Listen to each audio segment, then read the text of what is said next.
Well, good morning. How's everybody? All right, that's what I like to hear.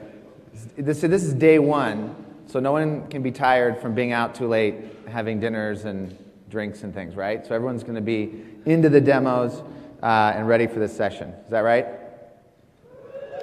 There we go. Excellent, excellent, excellent. So first let me introduce myself. My name's Aaron Kelly, and I lead the product management team for Office 365. And I'm really excited to be here today to share with you kind of our future look at productivity with Office 365 with a specific emphasis around SharePoint. So we really wanted to go deep on SharePoint in this session, not with slides, but actually with demos. And so we've got 4 great demos lined up for you in the next hour to really go into depth on SharePoint Online and Office 365.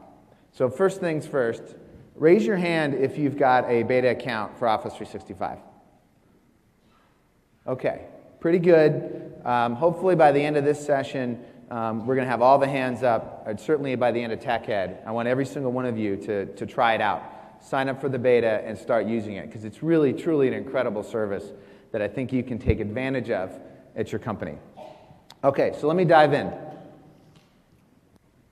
First off, I wanted to spend a few minutes talking about some of the key trends that we're seeing in the industry that drove us to build Office 365 and why we think it's a valuable service for you. For starters, I think everyone's probably heard about the consumerization of IT. Pretty common buzzword you hear. And the way we think about that in the Office group is it's all about new ways for people to communicate and collaborate to be more productive. And in many cases, those new ways, those new techniques, those new tools are starting in the consumer world, and they're starting by the younger generation. And as that younger generation enters the workforce, they are now interacting with more experienced workers who are familiar with a different set of tools.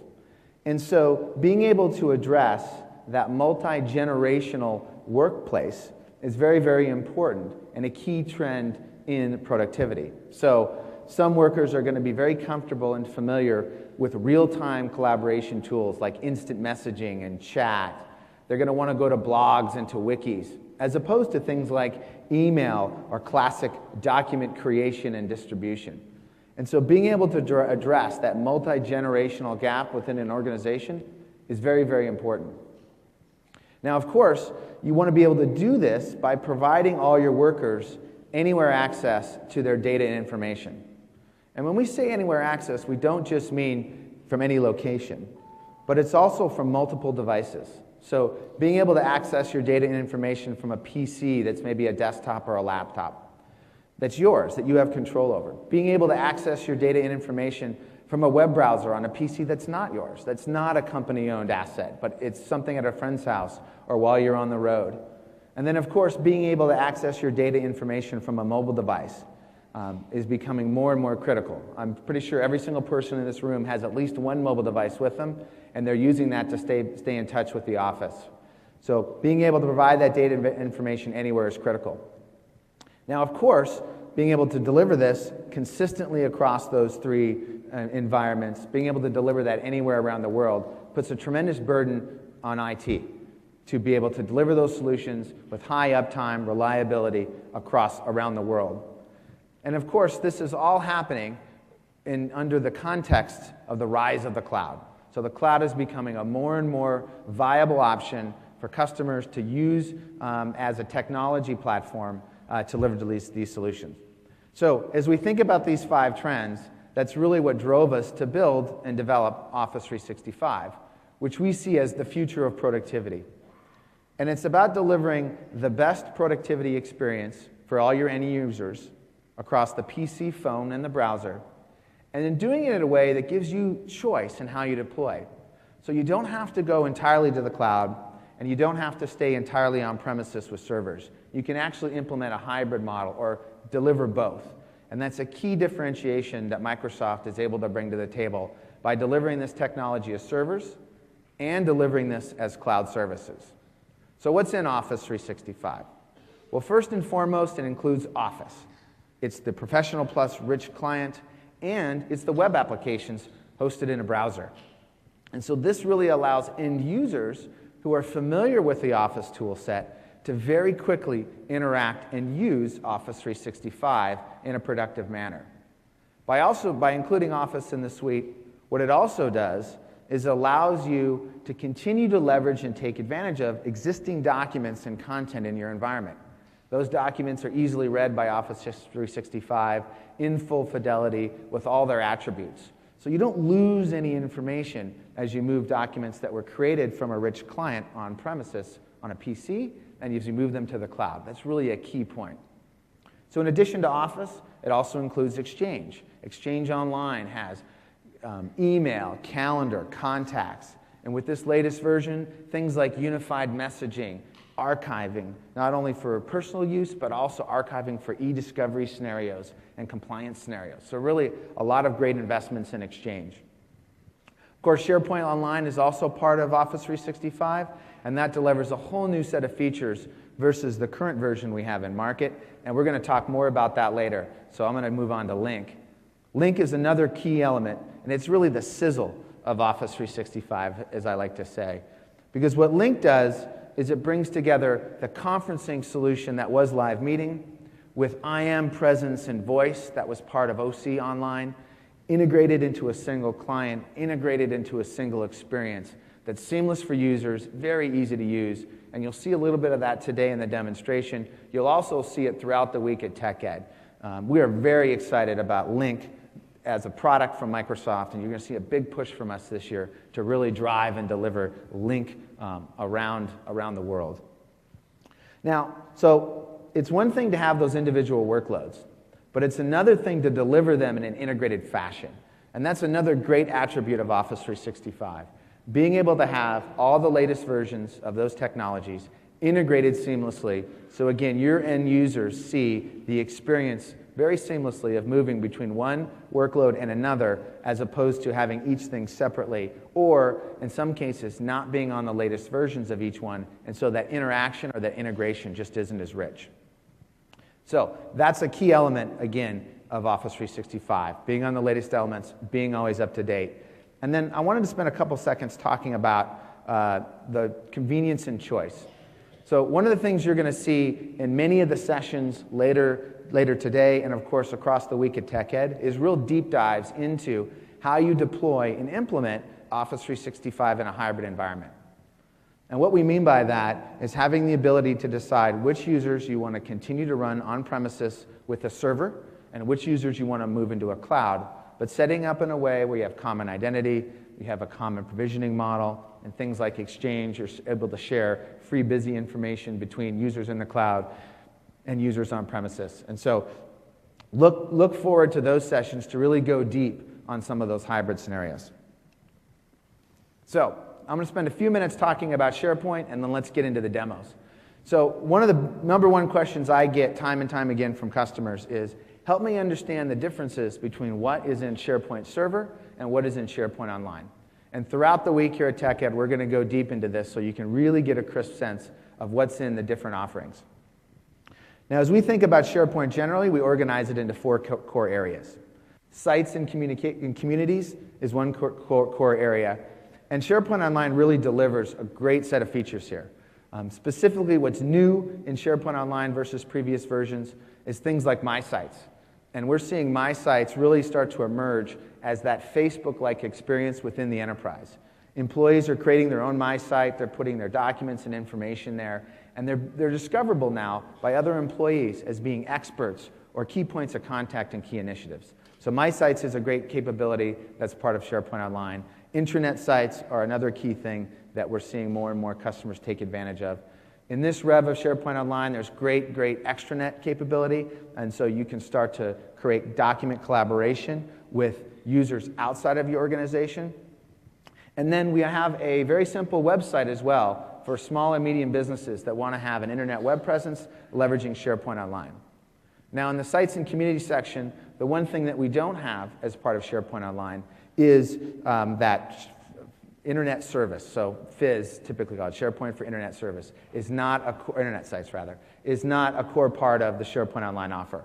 That's something that we're looking at in the future, but right now at this time frame in the beta, and as we look at general availability later this year, that's one thing that is really only available today in server infrastructure. If I look at content management, a lot of great capabilities, of course, in the server, and as well with SharePoint Online. Libraries and lists are key, and we spent a lot of time making sure that data hierarchies are things you can capture in term store. So being able to really think about your SharePoint site, thinking about the hierarchy of information there, and making that available. A few things we haven't been able to implement, though, in the service are things like IRM around SharePoint site, and then the record center is not part of that. And again, there's a lot more detail in subsequent sessions that you can really drill into.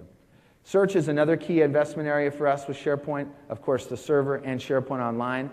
And we've done made a lot of improvements there. So you can really start to take advantage of a lot of the cross-site search in SharePoint Online. You can take advantage of People Finder in SharePoint Online. But a couple of things that we can't do in SharePoint Online. One of them is fast. It's not part of the SharePoint Online service at this time. And then being able to do search across premise. So having some SharePoint sites on premises, some SharePoint sites in the cloud. We're not able to do search yet with SharePoint Online, and that's something that the engineers are definitely working on for future release. And then finally, as we look about business intelligence and composite applications, there's a lot of great things you can do here. In particular, the sandbox solutions available, so you can start to do some customization with sandbox. You're going to see a lot today in the demos around sandbox. You're going to see a lot today in the demos around Silverlight web parts being used in conjunction with SharePoint Online, which is really, really a great way to customize and bring to life a SharePoint Online site for your users. But a few things that we don't have there. A couple things. One, business connectivity services, or BCS, not available in SharePoint Online at this point. Performance point features are not in there.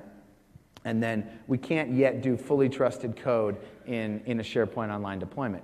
But what we can do, and again, some of the demonstrations will show, is people are starting to write custom code in clients, they're running at servers, and more importantly, they're starting to write their custom code in Windows Azure, and then taking advantage of the interaction through web services to build out a more customized solution with SharePoint Online. So that's kind of a very quick flyover on what's in and out of SharePoint Online.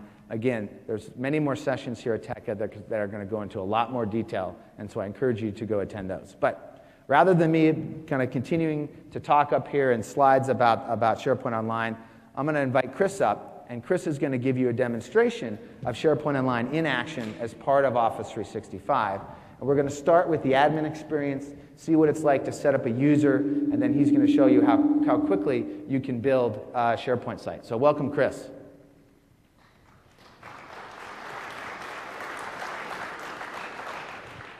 Thanks, Aaron. All right. Let's get switched over to my machine. Which is laptop on.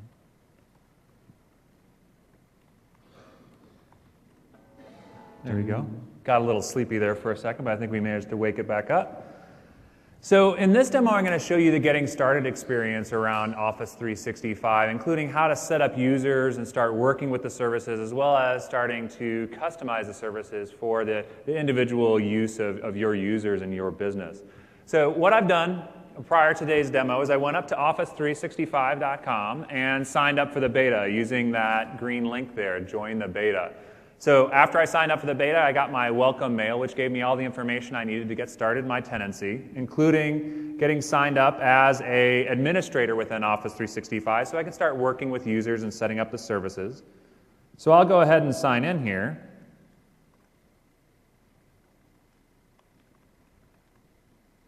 And it's going to take me directly to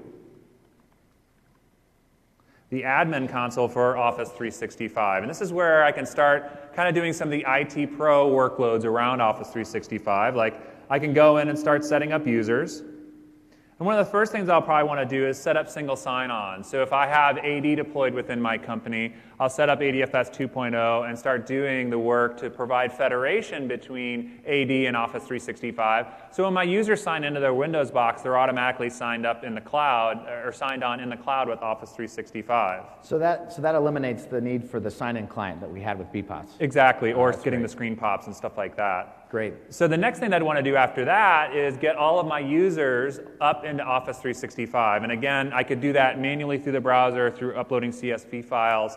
But here, what you can actually do with the Active Directory synchronization is synchronize your users from your AD store up in Office 365. So then it's just a matter of applying licenses to each individual user based on their needs. Got it. So for example, here's the Chris Mayo user. And you can see here I have a choice of a couple of different licenses. I'm a heads-down information worker doing a lot of work in Office and SharePoint and so on. So I'm actually have an enterprise plan for this user where it includes Office Professional Plus, Office Web Apps, SharePoint Online, Lync Online, and Exchange Online. But if I was like a casual information worker, maybe just checked email once or twice a day and maybe went to SharePoint to get like announcements and news and stuff like that, I could also get a kiosk user license, which is a reduced cost license just for very casual computer users that just includes SharePoint Online and Exchange Online. Got it. But so in this case, you're using the full suite. Exactly. So then you can assign users different roles, whether they're just going to be a normal user that's going to be a consumer of the services, or whether they're going to be an administrator. And you can see here I'm a global administrator, which has the ability to change anything within the tenancy. There's different administrator roles, like if someone's just going to do billing or just do password resets for users, or if they're just going to be a service administrator, you can set them up with that individual role. You can control sign-in status here, so allowing or blocking a user just with one little click, and then set their user location to control where they're homed within the service. Okay, so I'm going to go out of there and start working, now that I have all my users set up, I'm going to start working with the individual services. So when I go into the admin overview screen, you can see I can manage Exchange Online, Lync Online, and here's SharePoint Online. And then within SharePoint Online, you can see that this administration console looks different from what you might be used to with central administration on-prem. Because with on-prem, you're setting up the servers and setting up web applications and front-end servers and doing all the patches and all that stuff. But when you're buying Office 365, the service actually does all that for you just in the farm. So now you just manage the site collections themselves. So here I can go into the site collections panel, and I can either create that public website that you were talking about, that small and medium business brochureware type site, or I can create private site collections. Like here I have a site collection that we're going to be using during the course of all the demos that we're seeing here today for the School of Fine Art. And if I click on this link, I can create a new site collection, and I can determine, what the disk allocation is going to be. I can set resource points for sandbox solutions or customizations like you'll see in the rest of the demos today. Let's go ahead and take a look at this site. You can see here that this site looks very similar to SharePoint 2010 because SharePoint Online is based on SharePoint 2010. And the customization story is exactly the same, where I can go in, edit the page and start dropping in some web parts. Like if I wanted to show announcements on the School of Fine Art front page, I can just say list and libraries, announcements, and then add, and it'll pull through that web part, showing the different announcements about what the departments are doing. If I wanted to include a video here, like the Spring Art Symposium that the school is having, I can just throw another media web part in here and just grab a video that's actually already uploaded into the cloud with SharePoint Online, so it's sitting in our site assets library. So there's really quite a bit of customizations you can do with SharePoint Online, and it's just like what you would do on-prem. Yeah, and this is just some of the very, very simple stuff. We've got some really sophisticated demos that we're going to be showing as far as customizations of workflows and automatically creating sites and stuff like that. But this is just kind of the out-of-the-box stuff. Like, if I'm taking a Silverlight web part that somebody on my team has created, I can just grab a link to that. Like this weather widget, if I want to include weather on the page, so students know whether they need to walk to class or maybe they want to catch the bus that day. I just go more web parts, grab the Silverlight web part that ships with SharePoint Online. And let's go ahead and just put a link in there. Got it. So although we can't do everything with SharePoint Online that we can do with SharePoint Server, there's really a lot of things you can do. And one of the huge advantages, of course, is you don't have to do any deployment. You just basically can start right from a SharePoint environment and start customizing your solution right away. Exactly. And it's everything from these simple web parts to doing things like having custom master pages and branding and stuff like that. So if I wanted to go ahead and save this page and then show a solution the School of Fine Art was actually using when they were on-prem, but now, since it was a sandbox solution, they can go ahead and just use that up in the cloud, because sandbox solutions are supported equally within SharePoint 2010 and SharePoint Online. I'll go ahead and activate this feature, and it's going to take a second for this to work, but it'll go through and pull through a custom master page, set that as the master page, deploy the CSS file, deploy all of the site assets that you need in order to do the branding, like show some really nice graphics and stuff like that. Got it. So you're basically starting with a pretty blank SharePoint template. You're adding a web parts for video, you're adding announcements, you added a customized Silverlight web part for pulling in weather, and now you've just skinned it with customized branding using the that you had on-prem. Right, and we're going to be building on this site throughout the rest of the demos that you're seeing here today. So, just showing the video and showing the Silverlight web part with the rainy weather back in Redmond and stuff like that. But just to give you an idea what the getting started experience would be as far as signing up with a tenancy, setting up your users, giving them licenses so they have the ability to use the tools they need for their particular job, and then getting started in the services like doing these customizations with SharePoint Online. Very cool. Well, great. Thanks, Chris. What do you guys think?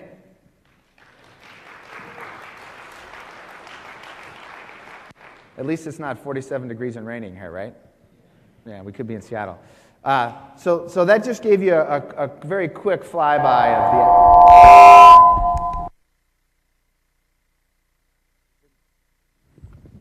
the... Okay, here we go. That gave you a very quick flyby of the admin experience, adding a user. As Chris mentioned, one of the great new features of Office 365 is the ability to deliver a single sign-on for all your users in that environment. And you can see there's quite a bit of customization you can do with SharePoint Online without having to do fully trusted code. So now what I want to do is just spend a few minutes talking a little bit more about some of the features that come in SharePoint Online, and then we'll jump into the next demo.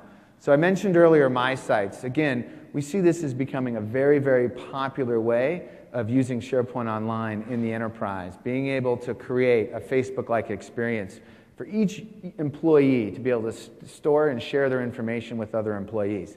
I know we use that a lot, even leading up to Tech Ed, as you start to think about these large PowerPoint slides and wanting to share them around the environment. Doing that in email just doesn't make sense, and a My Site's a very convenient way. Of course, team sites, you saw that. That's a very popular part of SharePoint historically and continues to be with SharePoint Online. Intranet sites is another way that you can take advantage of SharePoint Online, being able to deliver a single place where all of your users in your organization can kind of understand what's the latest and greatest from your company. And then, of course, an external website. This is primarily designed for small or medium businesses, but nonetheless, it is something that you can take advantage of as part of SharePoint Online to get started with some very simple out-of-the-box website experiences. But again, rather than talk about it, this session's all about demonstrations. So I'm going to have Donovan come up and talk about and show you the next stage in the School of Fine Arts demo. So we built out the site initially. Now Donovan's going to show you really some customized workflow that we've developed that allows users to interact, professors and students, in kind of an app-like environment. So thanks, Donovan. Okay, thank you very much, Aaron. Hi, I'm Donovan Follett, a Senior Technical Evangelist for the Office platform at Microsoft. And today I'm going to be in the role of a faculty member at the School of Fine Art. And the School of Fine Art has adopted Office 365, and that's SharePoint Online, of course, Link Online, Exchange Online, to be able to better collaborate with their students as well as manage their courses. So in this demo, you'll see a custom solution that's been built out for the school. We've used CSS to nicely brand the site pages. We also have web parts that have been customized, as well as workflows. This is getting a little ring in here. As well as some workflows that have been customized so that courses can be quickly created as site collections, as well as workflows that will also manage assignments and the distribution of assignments to our students. So then this all comes together in a really nice Silverlight dashboard for the students so they can have deep link integration online with the professor if they want to discuss with him or her.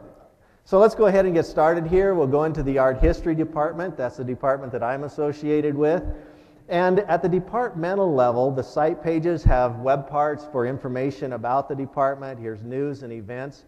And in the center section here, you can see a web part that has information about the faculty members for the department, as well as the teacher's assistants that work in the department and work with the professors and the students.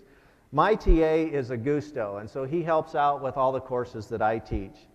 On the left-hand side in the navigation bar here, this is a dynamic navigation bar that's being built from the active content that's within the course, within the school's site. So for each professor, all the courses that are currently active are being shown in the navigation bar. So I'll go ahead and drill into the my faculty member site.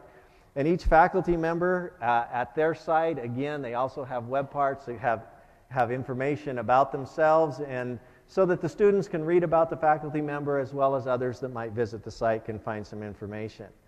But what's most important is this web part in the center of the page, because this web part shows the courses that I'm currently instructing. But each semester when I want, or each term when I want to create a new course, I can simply click Add. And here I can provide the metadata about the course, the name of the course, when the course is going to be held, etc., and what TA is going to be a member of that course site. And when I click Save on this, a custom workflow kicks in, and that custom workflow, it creates the entire site collection for the course, all the lists and libraries for the course, as well as the workflows that are going to be associated with the document assignments. So I'll go ahead and cancel out of that because I have courses currently in progress. So we'll go ahead and click into the art history course here. And so this is a solution that we've designed basically for a demo to focus on the education environment, but you could really use this really in any business. Absolutely, absolutely. So here at the course level now, we have information again, web parts about the course, but we have a couple web parts that bring information from the different document libraries that are associated with the course, bring those right to the surface here on this page. We have a lectures document library, and in that lectures document library, I post my videos that I've taken, that I've recorded for the various lectures. But I also can upload assignments for the students, and then we have a student's assignment document library for each of the student specific assignments. So here I've just completed the lecture on the thinker, and so I'm going to go ahead and upload this lecture. I recorded this using Link. So I'll go ahead and upload the lecture because I noticed there were a few students missing from class today. So I want to make sure that they can get this video on demand, so I'll go ahead and save that. So now the lecture is uploaded, but I also want them to be able to work on the assignment, so I have a thinker assignment document that I'm going to go ahead and upload. So I'll go ahead and provide a name for this document. The thinker. And let's see, I'll make this due, oh gosh, I'll be real generous here. I'll make it due next Monday so they have at least Sunday night to get it done. All right.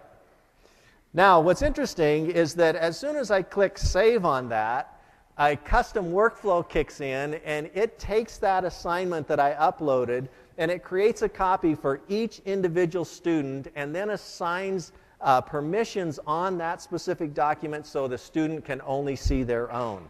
And so that's what happens here in the student assignments. You can see that the thinker document has been uploaded, and each student, a copy of that has been made for each one of the students that is currently enrolled in the course.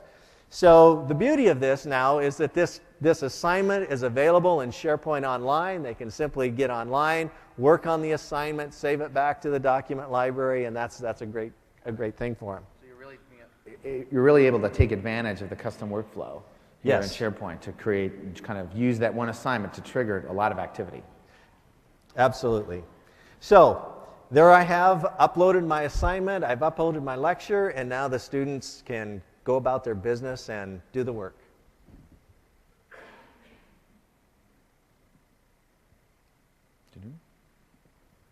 Okay, and that's where I come in. So I'm a student at the School of Fine Art, and I'm actually taking Dr. Follett's Art History 1-on-1 course.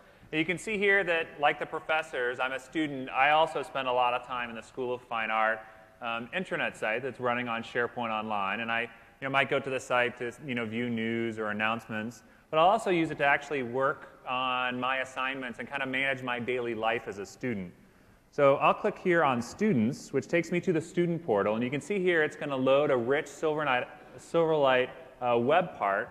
And this application is a rich internet application built in Silverlight. It uses this SharePoint client object model to pull in information from lists and libraries within the different courses that I'm working on. So you can see here I'm taking the art history course that Donovan teaches. You can see here's the different lectures here, including the Thinker lecture that he just included. And if I click on the view link, it uploads this nice Silverlight player, and I can go ahead and watch the lecture because I actually had a very important beach volleyball tournament today, so I couldn't quite make the lecture. Okay, so that's the lecture. And now that I've watched the lecture, I'm ready to actually do my assignment. You can see here, here's the Thinker assignment for me that was created by that custom workflow. Another really cool thing that we're doing within this Silverlight application, we've actually integrated the Link Online service directly into the app. So we're showing Donovan's presence as well as his contact information, as well as the ability to launch calls, either a voice call or an IM call directly with Donovan or the teacher's assistant or whoever directly from the assignment. But I'm going to go ahead and get started on this assignment, so I'll click View Assignment. You can see here it opens it in the Office web apps, which are included in Office 365. But I want to actually start working on this in Word, so I'll click Edit Document, start working on the document. So this is a session on the Thinker, and I didn't pay too much attention in the lecture there, so I'll just start writing an answer here. And when I'm ready to actually submit it, I can save it over and over again just to make sure that it's safe and secure up there in SharePoint Online. But I'm actually ready to submit my homework and have it start going through the workflow associated with the grading process. I'll go ahead and click Ready to Submit here and then save it. And once I save that and close the document, it's going to kick off that workflow. It's going to send announcements out to Donovan and the TAs and so on so they can get an announcement that they need to grade the homework. And I'll go ahead and just refresh the page here to see what my grade is, because I'm sure Donovan's on top of the grade. Wow, Donovan, a C-. Really? Wow, so I thought I actually had put in a lot of time on that assignment and really felt that maybe I'd earned better than a C-. So I think I want to contact Donovan and actually talk to him about why I got a C-. So I'm just going to click this icon here, and that's going to launch a link conversation, with the back-end service, of course, being Link Online. And you can see here, when we start up the conversation, not only can I launch a conversation directly from the Silverlight application, it has integrated presence, so I know Donovan's available, he's in his office, but we have this conversation window extension, which again is a Silverlight application using the client object model to pull information from lists and libraries within SharePoint Online. So when Donovan gets the invitation to this conversation, he can actually see exactly why I'm calling. I'm calling about the Thinker assignment, and I'm calling about the fact that I have a C-. And in fact, rather than us just IMing back and forth, maybe it would be a good idea to add video so you can see just how disgruntled I am. So I'll go ahead and click on the video link here.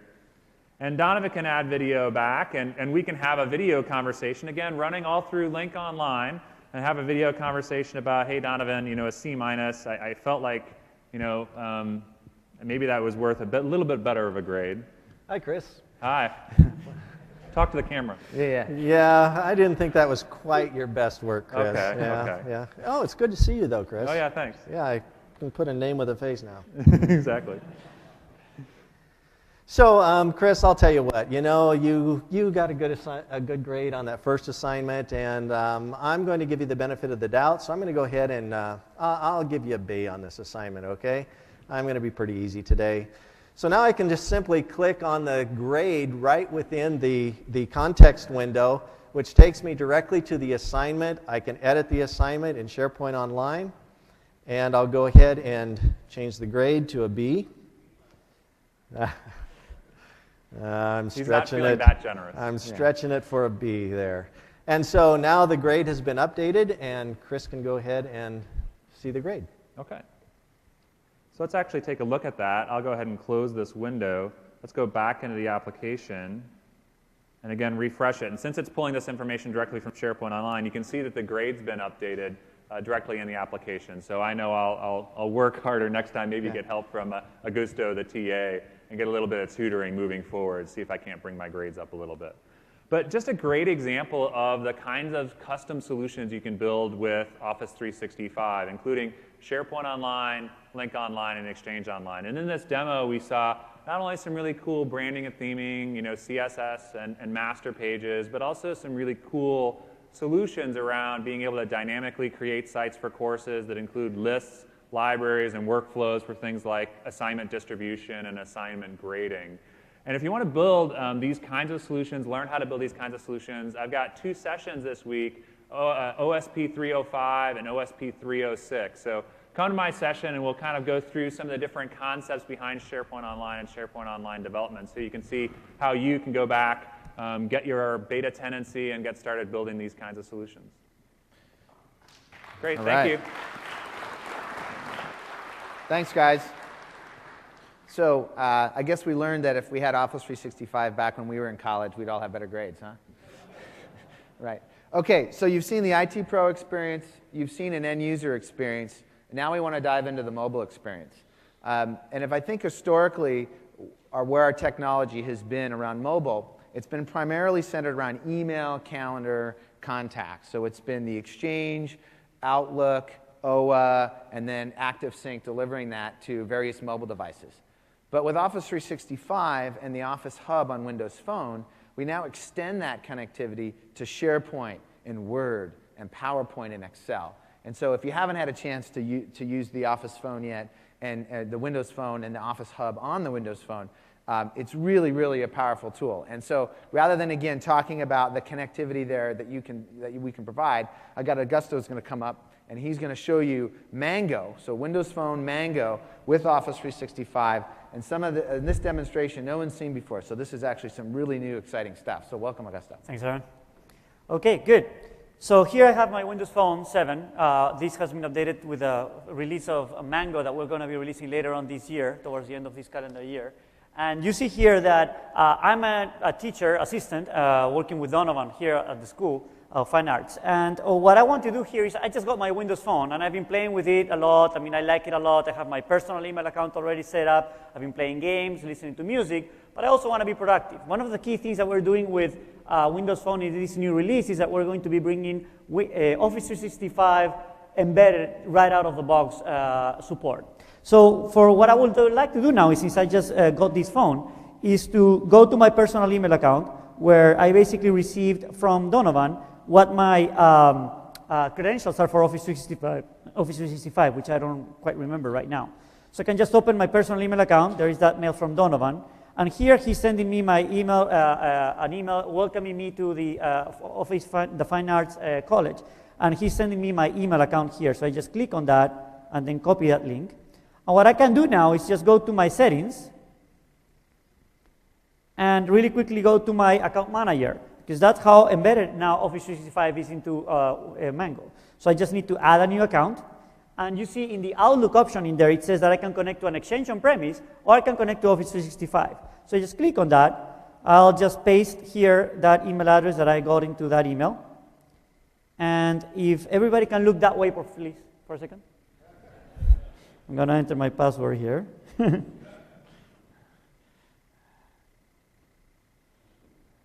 And there it goes.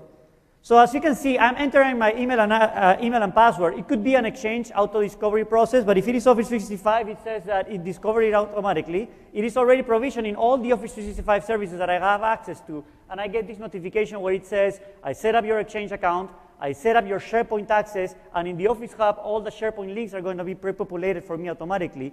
And it's also telling me that I can go to the marketplace to download the Lync client application, so I can also have access to Lync through Office 365 without a problem. So that's completely embedded. Wow. Isn't that cool? Wow.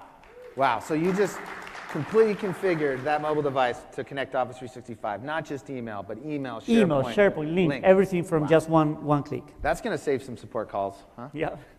So I can go now back into my start screen. As you can see now, I have a new email account down here, which is this new Office 365 account, the one that I just set up. And as you can see, the emails are already coming in. So from here, I can see that in this particular case, I received that email from Chris asking me for help on his, he's saying that he's been working on this, the Thinker assignment from Donovan, and he's asking me for help because he got a bad grade on that. So I think you've seen that already, right? Mm-hmm.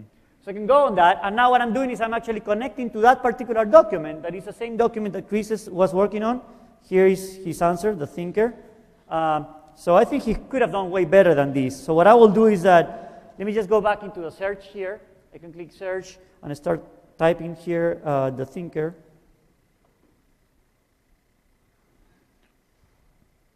The Thinker sculpture. And I can see that automatically resolves all the photos that I have in there. So there's a lot of information. If I go to web, of course, the Wikipedia article on the Thinker comes up really quickly.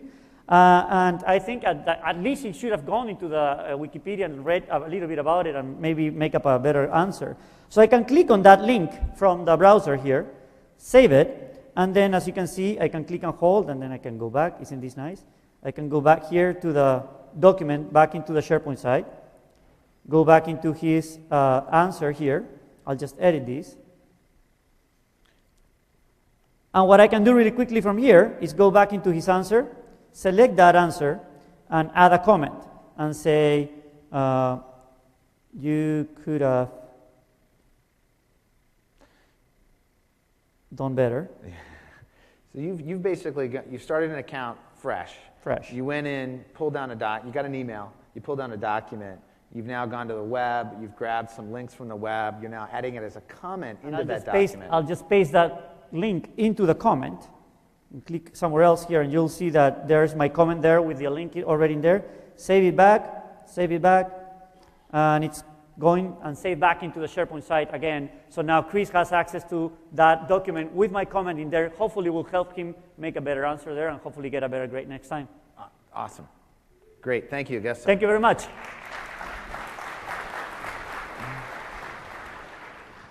So as you can see with mobile, what we're doing there is we're taking, with a combination of the Office Hub and Windows Phone 7, we're creating a very similar productivity experience that you traditionally saw with email. We're now doing that with SharePoint and the rich Office apps. Very, very powerful. Okay, so let's keep going. So we talked about the IT pro, the end user. We saw the mobile experience. Now I want to talk a little bit about integration experience that you can do as a developer. And one of the core set of assets that we typically see most customers connecting or partners doing on behalf of customers is SharePoint Online and CRM Online as two core back-end cloud services, and then leveraging Windows Azure as the connective tissue between the two. We've got many examples of partner solutions in market today with BPOS and CRM Online that take advantage of this connection. And with this demo, we've got Girish up, and he is going to show you a similar application that we've developed that uses Windows Azure, CRM Online, and SharePoint Online. And again, Azure is that connective tissue that brings the solution together. So let me hand it over to Girish. Thank you, Aaron. And hello, everyone. In this demo, we're going to show you an integrated business application running entirely in the cloud using SharePoint Online, CRM Online, and Windows Azure. I'm going to play the role of an art student in the School of Fine Arts, and I'm going to be requesting a grant for my art project in the SharePoint Online student portal. And then you'll see the grant being reviewed and approved in CRM Online. And both of these technologies are tied together using Windows Azure and the Silverlight web parts. So let's go ahead and take a look at the grant application page. So in this case, I have a custom Silverlight web part, again running in the SharePoint Online sandbox. And this web part allows me to do a number of things. So I can go ahead and request a new grant. I can also take a look at my existing grants that have already been approved. And I can drill into these and see some of the artwork that were submitted as part of the grant. So I can take a look at some of the pictures, or maybe even a video that was submitted as part of the application. And all of this is rendered seamlessly using Silverlight right within SharePoint Online. So now that I am ready, I'm going to go ahead and request a new application in this case. So I'm going to fill in some details about my grant. So I'm going to enter the title. I'm going to enter a few contact information and my email and things like that. Again, the idea is, it also brings a number of metadata from SharePoint, and all of this information can now be packaged together for my request. And because my artwork is going to take some little extra work, so I'm going to request a little more money. So I'm going to request for $1,000 instead of $100. And before I go ahead and submit this, I can also attach some artwork. So in this case, I have a picture of the artwork that I'm going to restore. It's a classical artifact? It is a classical artifact Classical indeed. artifact. So I'm going to just drag and drop this onto the web part. The web part knows that it's an image, and what it's doing right now is it's taking the image, uploading it to Windows Azure Blob Storage. Got it. So Now that was a really big picture. You could take advantage of the cost savings that comes with storage. Exactly. Now, image is not a big deal, but what if you had videos, Sure. that could be like, megabytes or even gigabytes in size. Right. So in this case, we are using the efficient storage that's available as part of Windows Azure. Got it. So now that my grant request is ready, I'm going to go ahead and submit this. And once I submit this, what happens is this web part is making web services calls to Windows Azure and CRM Online to post this information. Got it. That's the classic artifact that you're going Of to restore. course, yeah, I'm sure everybody recognizes the Altair 8800, Bill Gates' very first PC. That's right. I'm sure it's an artwork worth restoring. So let's switch gears for a second. So now I'm going to switch roles, and I'm going to play the role of a professor in the School of Fine Arts, and I'm going to review this application. So far, what you've done is you've acted as the student, you've used a customized solution in SharePoint Online, you submitted a grant application asking the school for some money, Correct. and they stored that application a little bit in Azure, Windows Azure, and now they've also created a connection to CRM Online. That is correct. Where now, as a professor, you're going to go in and decide whether or not you want to approve that. That is correct. And now people might wonder, hey, why am I in CRM Online? Because people think of CRM Online as a sales tool or a marketing tool. But what CRM Online also has is it has a data-driven platform underneath that developers can use to build line of business software. So in this case, School of Fine Arts has built a grants management module for a professor to go look at this grant. And once I sign into CRM Online, it shows me a wonderful dashboard about everything I need to know about the grant request. So it shows me all the recent grant applications that are waiting for my approval. It shows the number of grant requests that I get in over a period of time. It also shows scores of the recent artworks, indicating the quality of artwork, showing how many people have been playing beach baseball and how many of them have been really doing work. That's right. It also shows me how much money do I have versus how much money do I have allocated for the students already. And lastly, it shows a rotating control of all the recent artwork that has been coming in from the students. So I'm going to quickly go ahead and refresh this recent list. And what you see is the application that we just submitted is now in my pipe. So I'm going to go ahead and open this. And while this comes up, one of the things that you'll notice is that CRM Online now uses the Fluent UI and the ribbon controls that you're familiar from SharePoint 2010. So the work that the SharePoint and Office team put into the ribbon controls has now been leveraged by the CRM Online team.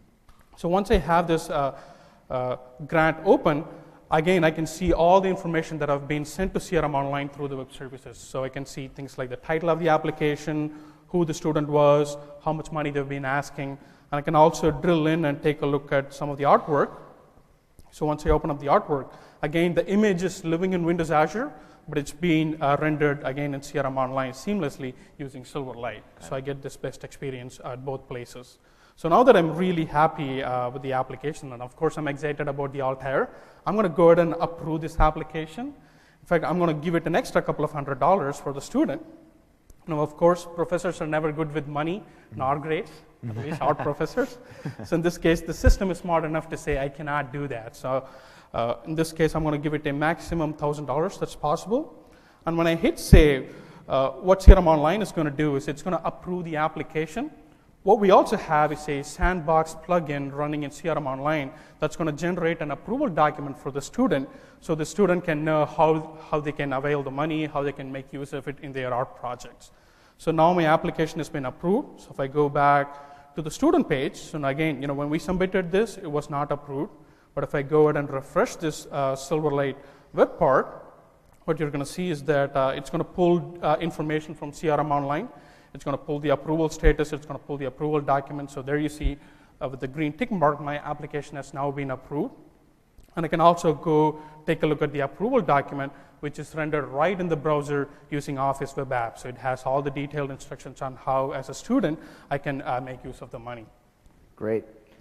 So another interesting scenario, again, around fine arts, but also valuable in a business setting. Absolutely. Yeah, in a nutshell, what we have done is, I've entered a grant request in the SharePoint Online portal.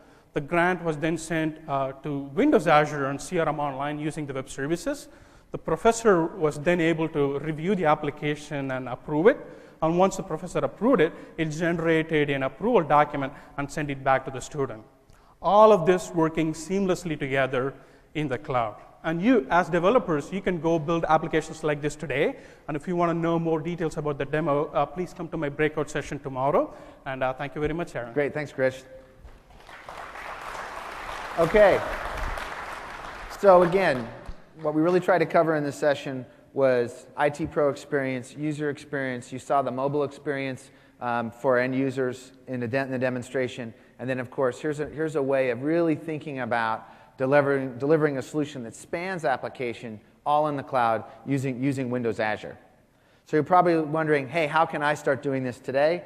Well, we've got available now a training kit and some templates that are available that connect SharePoint with Windows Azure. And so I highly, highly recommend you go check this out, take the course, take a look at some of the samples that we have up there, so you can start building solutions just like you've seen today during this presentation in your own environment, again, using SharePoint, using Windows Azure, CRM Online. Very, very exciting stuff that you can do in the cloud today with Microsoft. Just wanted to end on a few last points here. The momentum that we've been seeing around SharePoint over the last couple of years has really been significant. But it's primarily been in large enterprises who had the skills, who had the ability to really deploy and take advantage of the SharePoint technology. But with SharePoint Online, we can now bring that technology down into small and medium businesses. So everything that you saw today in the demonstrations is really just a few clicks away to be provisioned within our cloud environment, and then it allows you as the IT pro within a company or you as a partner helping a customer out to go and actually customize that solution to meet the needs of those businesses. So think about the momentum that we've seen in SharePoint over the last couple of years in the enterprise, and now you can apply that same technology down in small and medium business, which is really very, very exciting about this move with Office 365. So what are the next steps? First and foremost, if you don't have a beta account for Office 365, go get one and start to take a look at the technology yourself. We're in the beta period now. We're going to be generally available later this year. So this is a great time to kick the tires and see what you have available. The second step, download the training kits from MSDN. Start to get a sense for what you can do and take advantage of some of those templates. And then check out a broader set of sessions here at TechEd. There's a session later today that I'm doing in the same room where we're going to talk about the full surface area of Office 365, not just SharePoint. There's dedicated SharePoint sessions later today, and throughout the week, there's just a lot you can learn about what you can do in the cloud with Microsoft. Now, the last thing I'll leave you with is please fill out your performance evaluation on the session. You can win some great prizes, everything from an Xbox with a Kinect to a sippy cup. So get excited about the sippy cup. Okay, and that's my hour. So thank you very much, and enjoy the rest of TechEd.